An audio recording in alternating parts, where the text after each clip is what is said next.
Hey everyone, Irit here with another process video, and this one is for Pretty Little Studio. I'm using the Potpourri collection. I have a whole series, I guess, of me using this collection. I created 4 projects in April, and I'm going to have 4 projects in May using it. So, and I also show all the goodies that I got from this collection, so check those videos out. And it is time to pull out the sequence. I really wanted to make a ginormous shaker card. I love shaker cards. I never do them because I'm too lazy. So I thought this one would be easy because, you know, I just used one of the clear papers. One of the nice things about Pretty Little Studio is that they have a lot of the patterns, or every pattern, I'm not sure, in each of the collections, also on vellum and clear acetate, I guess. And yeah, so these are really fantastic for planners, pocket pages. I just think, you know, it's a really nice way of like mixing things up, and you can get a lot of really cool effects with these things. I think especially in a planner, those things are fun. Maybe even an art journal, like add what do you call them, like a tip-in, and use that. Yeah, I should do that. I definitely wanted to use these also in my art journaling, but I don't know, I've been really enjoying scrapbooking. It's kind of, I've had a lot of stuff going on, and scrapbooking for me is my safe place. So, you know, with art journal, I feel like with scrapbooking, I am skilled enough now to know that, you know, if I sit down for an hour, I can make a layout. And with art journals, I'm still kind of, I'm not as confident. So when I create a project for a design team, I kind of, you know, sometimes I prefer to just play it safe if I am very short on time, which is kind of the current situation. So I decided to just create this shaker card, and I used my sewing machine with a zigzag stitch. I just find it a little bit more decorative than a regular straight stitch. And yeah, that's all there is to it. I stitched 3 sides, inserted all the sequins, and then stitched again. And of course, if you're doing something like this in your planner, you can use whatever you want, but I think I would just use 2 sheets of the clear acetate. That would be super cute, and then I would probably add some tabs. I'm pretty sure I will really, I hope that my next project maybe will be a memory planner project, and then I can explore some of these. I have so many ideas, just not enough time. So here are a couple of tags that I cut from the patterns, and I used a metal die, like a thin die from Sizzix, to cut these from the pattern papers in the collection. And then I just added some ribbon, which I misted with Dilutions mists. So the ribbon is from my stash, but everything else is from the collection. And I found this adorable photo of Lily. It must be, I think, by her clothes. You know, I probably could find it, but I'm too lazy, and I'm guessing she's wearing kind of winter clothes, so probably a year ago, I would say. And she's so small, like her hair is shorter, and of course she's, you know, as adorable. I don't know, it seems like she's getting more and more adorable every day.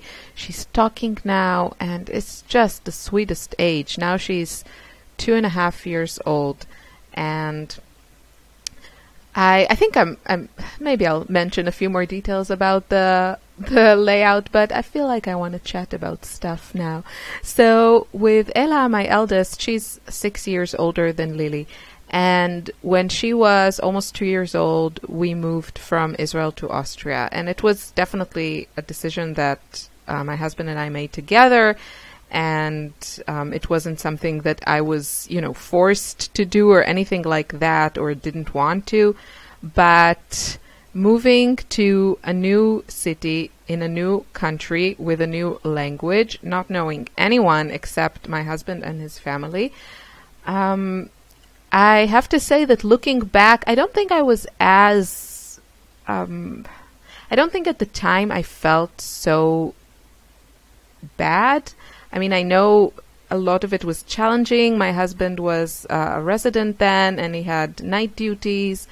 And so, you know, at least once a week or something, I was alone with Ella. And I think I only later, like a few years later, realized how difficult that time was. I think at the time I was probably more into the surviving every day, and I don't mean to sound like too dramatic. I mean, seriously, it's not like, of course it's like all relative. I had everything I needed, and yeah, but just sharing my experience. So lucky for me, I've had you know, a cushioned life, touch wood, and yeah, so it's all relative, of course, but maybe something like this will sound like really easy peasy stuff to you, and you'll be like, what is she complaining about? I'm not complaining, I'm just telling you what was going on for me. So I have a point to make at the end. So it was, for me, it was kind of a difficult time, and going through the terrible two exactly with everything else, and, you know, trying to be to get familiarized with my surrounding, and maybe finding a friend or two, and learning the language, and all these things together with a small child, with a terrible two. I don't remember that time as, you know, a very, very happy time compared to other times in my life.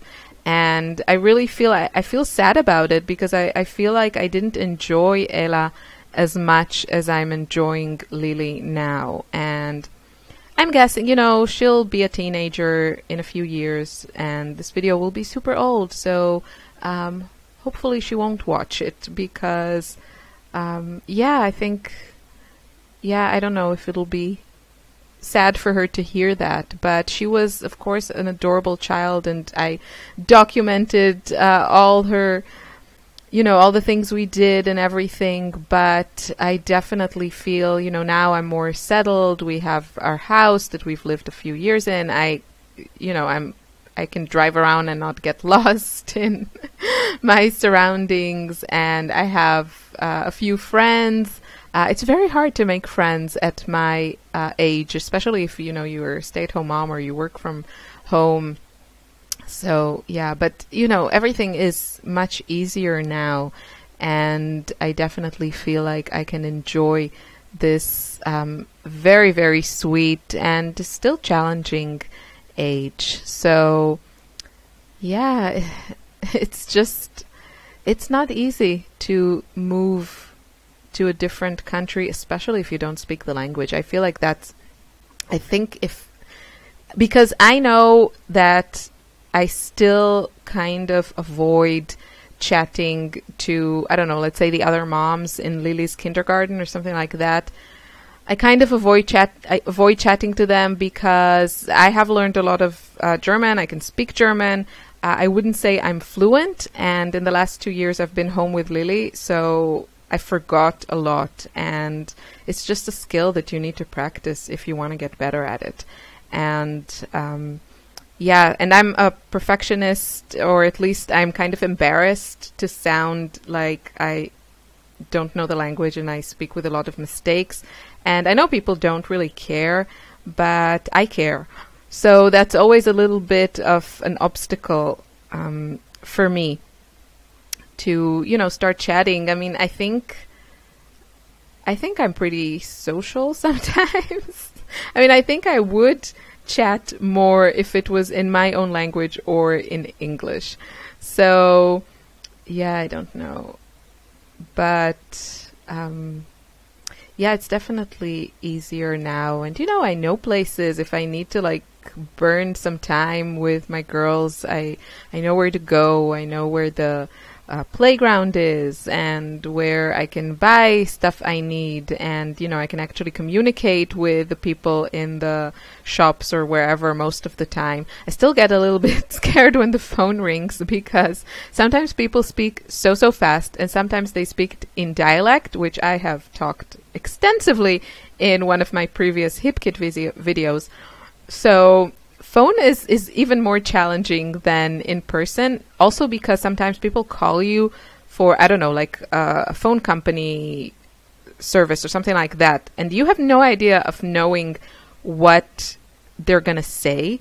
So a lot of the times, when you're having a conversation, it's kind of easy to, even if I don't understand every single word that the other person is saying, in the context, I usually understand what they mean. But when someone just calls you up and start blurring, blah, blah, blah, blah, blah, and you're like, wait, slow down. What do you want? So, yeah, that's issues of a foreigner. And, I wanted to tell you, I don't know if I have time for this. Maybe I'll tell this in another video. Just funny story from the hospital when I gave birth to Lily. It was a little bit of a surreal scene, but I'll tell you about it in a future video. So thank you so much for watching. Here's my finished project. I had so much fun making it. Check out the Pretty Little Studio shop for these goodies and more. Bye!